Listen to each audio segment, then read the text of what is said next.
Lucille Ball, Philip Morris cigarettes.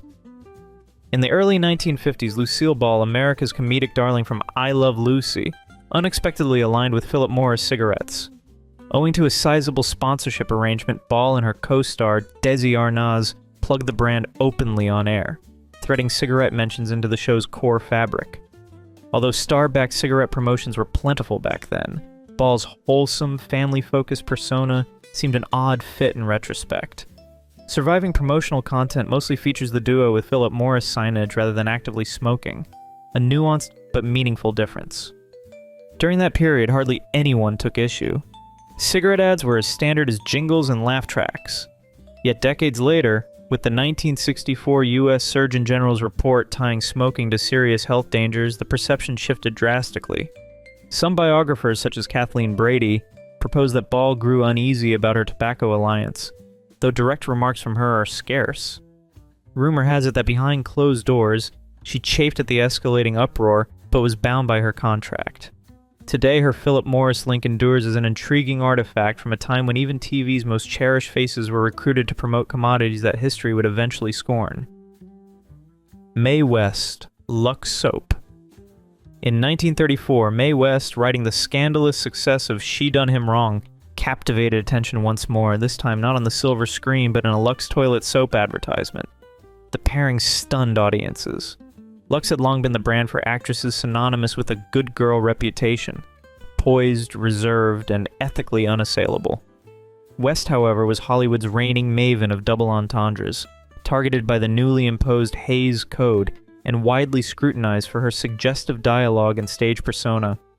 So why would a product so firmly rooted in purity choose West as its representative? Marketing analysts argue it was a bold wager.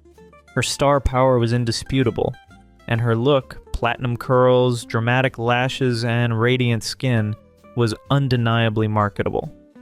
Lux's campaign navigated potential backlash by staying largely visual.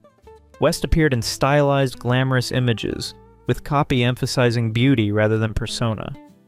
One print ad reportedly quoted her saying, "I believe in a daily beauty bath with Lux toilet soap." While the exact verbiage is unverified, the message was clearly subdued. Behind closed doors, West is said to have driven a shrewd bargain for a premium rate, fully aware of her commercial draw. According to biographer Simon Luvish, she understood her worth and refused to downplay it. Some in the advertising world speculated that Lux's choice was less about moral alignment and more about tapping into West's vast audience, controversy notwithstanding. Reactions varied. Some detractors accused Lux of abandoning its wholesome image by teaming with an actress who embodied moral controversy. Others saw it as a savvy pivot, evidence that even the most polarizing personalities could be repackaged for mainstream acceptance. Talk circulated that internal disputes almost sank the campaign, but official documents remained silent on the matter. Ultimately, the risk paid off.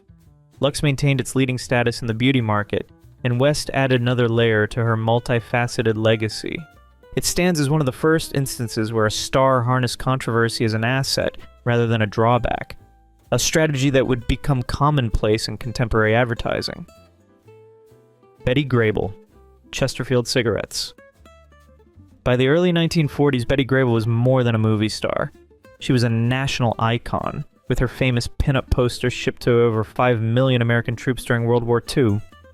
So when Chesterfield Cigarettes splashed her smiling face across magazine ads, cigarette in hand, jaws dropped.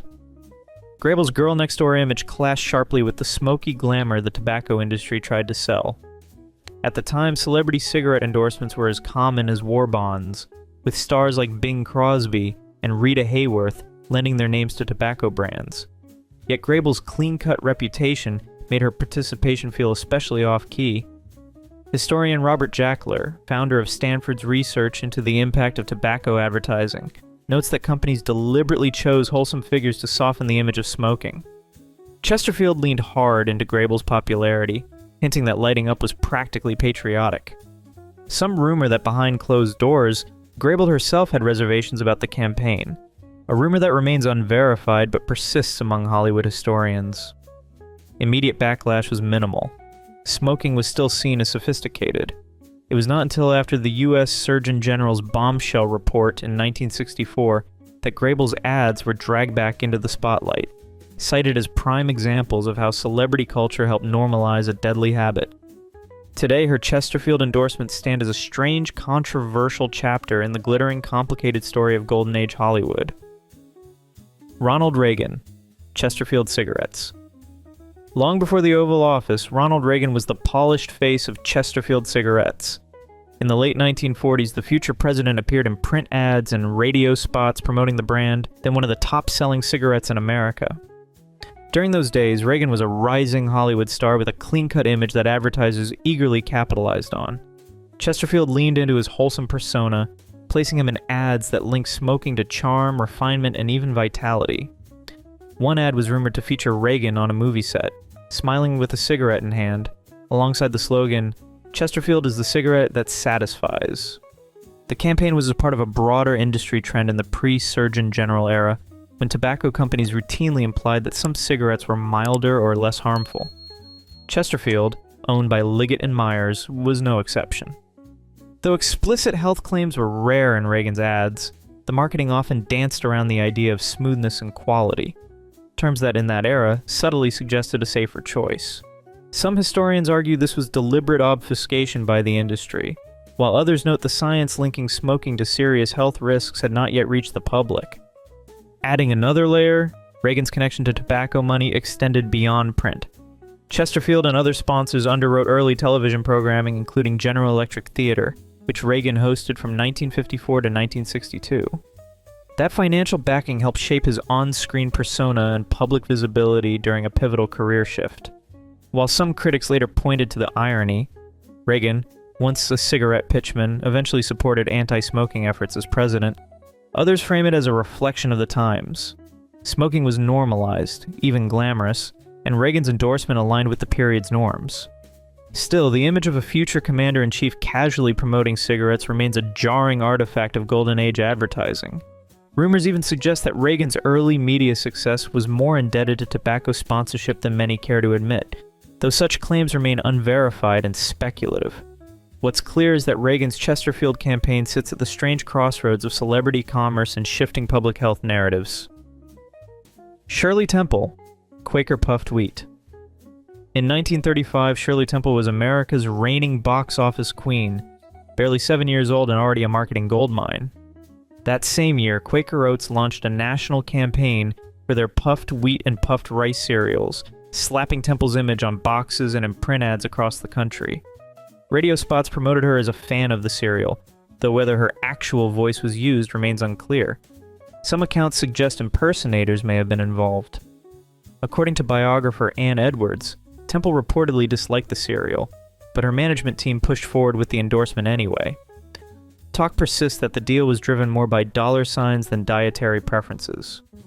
At the peak of the Great Depression, the campaign stirred controversy. Critics questioned the ethics of using a child star to promote a sugar-coated breakfast to struggling families. While hard evidence of widespread backlash is limited, some periodicals hinted at unease over the commercial exploitation of Temple's image. Advertising scholars now point to this campaign as an early example of child celebrity branding aimed directly at children, a strategy that would later become standard. Though the quote attributed to advertising historian Julianne Savulka remains unverified, her broader work has noted how advertisers in the 1930s began tapping into childhood innocence to drive sales. For Quaker, the gamble worked. Sales climbed, and Temple's face became a fixture in grocery aisles. But the ethical questions around the campaign still linger in advertising history circles today. Buster Keaton, Alka-Seltzer. In the early 1950s, Buster Keaton, once the silent era's stoic genius, landed in circumstances nobody foresaw, pitching Alka-Seltzer on television. Famous for cinematic gems like The General, 1926, and Sherlock Jr., 1924, Keaton had built his reputation on deadpan looks and spellbinding physical stunts, performed in total silence. So when audiences heard him deliver stiff, scripted lines in an Alka-Seltzer commercial around 1954, bewilderment rippled through his devotees. The ad depicted Keaton wrestling with indigestion fixes, a role drastically removed from the fearless daredevil fans had idolized. Film historian James Niebuhr later branded the scene almost surreal. emphasizing the shock of hearing Keaton speak in such a promotional context. Financial pressures likely played a pivotal role. With the silent film era collapsing as talkies took over in the late 1920s, Keaton's career faltered. As biographer Rudy Blesch explained in Keaton 1966, the actor accepted TV work and commercials purely to make ends meet. Viewers at the time responded with a mix of astonishment and sorrow regarding the commercial as a stark reminder of how fleeting celebrity can be. Over the years, however, the spot took on a peculiar cult allure. Some modern enthusiasts even detect a wistful appeal in witnessing Keaton stumble into the evolving media arena. Rumors suggest that he might have appreciated the irony of it all, though no first-hand testimony was officially recorded. Today, the Alka-Seltzer clip still serves as a striking glimpse of a Hollywood titan wrestling with new realities, evidence that even icons aren't immune to the swirling currents of early television advertising. Groucho Marx, DeSoto Automobiles. By the early 1950s, Groucho Marx's razor-sharp wit had propelled him to widespread fame, so when he began promoting DeSoto Automobiles on his popular quiz show, You Bet Your Life, audiences certainly took notice. Renowned for lampooning authority and consumerism, Marx's new gig as a car salesman came off as a baffling turn. Although sponsorship tie-ins were routine in early TV, watching one of comedy's sharpest wits slip DeSoto slogans into his banter often sparked astonishment. Writers grappled with merging Marx's unruly humor with the advertisers' expectations, causing transitions so awkward that they became part of the gag. Some media historians argue that the overt product pushes inadvertently introduced another comedic angle to the program. Rumors suggest Marx complained in private about the deal, allegedly remarking, "I don't mind poking fun at myself, but peddling cars is a different story."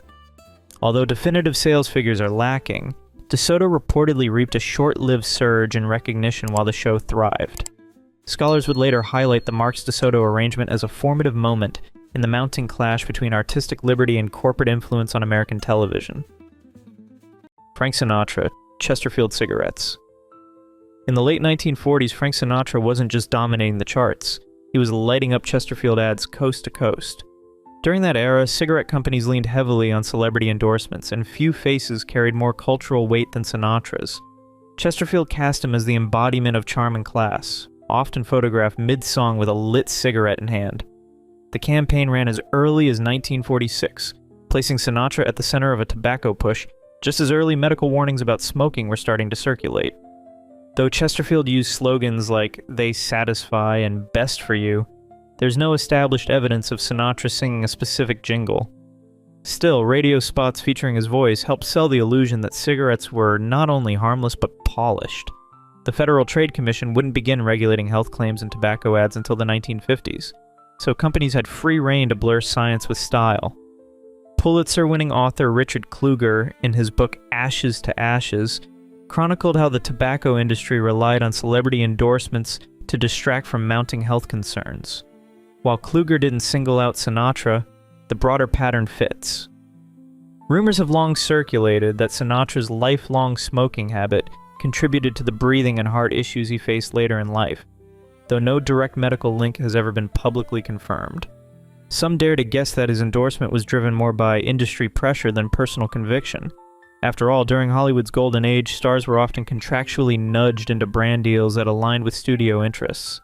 Whether Sinatra truly believed in the product or simply played the part, his Chesterfield campaign remains one of the more surreal intersections of glamour and risk. A crooner selling calm in a cloud of smoke. Marlene Dietrich, Lux Soap. When Marlene Dietrich appeared in Lux Soap ads in the early 1930s, the decision stirred more murmurs than applause. Lux was already Hollywood's favorite endorsement partner, yet Dietrich, celebrated for her striking glamour in films like Shanghai Express, 1932, seemed an unlikely candidate for a product aimed at everyday homemakers. Instead of the typical cheerful starlet, Dietrich's campaign retained her trademark poise, with gauzy photography and meticulously arranged poses. Observers at the time speculated that she insisted on rigorous control over her portrayal. Lux, meanwhile, claimed 9 out of 10 Tinseltown luminaries used their soap, and Dietrich's involvement only heightened its cachet. Although her cool persona clashed with the brand's homespun image, the campaign succeeded. Her ads circulated globally, enhancing her aura rather than diminishing it. Though it wasn't the most jaw-dropping endorsement of its day, it still stands out as one of the more perplexing marketing gambits, an intriguing dance between dazzling stardom and mass consumer appeal. Laurel and Hardy, Gillette razors. In the mid-1940s, Gillette made an unexpected move, featuring Stan Laurel and Oliver Hardy, icons of silent-era slapstick, in a series of razor promotions. At a time when celebrity endorsements were still relatively new, the campaign sparked intrigue. The duo's trademark comedy, razor mix-ups, foamy mishaps, and Laurel's wide-eyed gawks, was harnessed to sell razors, merging humor with marketing in a way that felt both daring and bewildering. For fans accustomed to seeing them on film, watching them pitch shaving products was quite a surprise. Industry historians view this as a watershed moment when humor began permeating mainstream advertising. Gillette wasn't just promoting razors, it was fostering a sense of everyday connection through laughter. According to cultural analyst Lawrence Samuel, the 1940s signaled a shift in advertising tactics. Celebrities began embodying products, rather than merely endorsing them.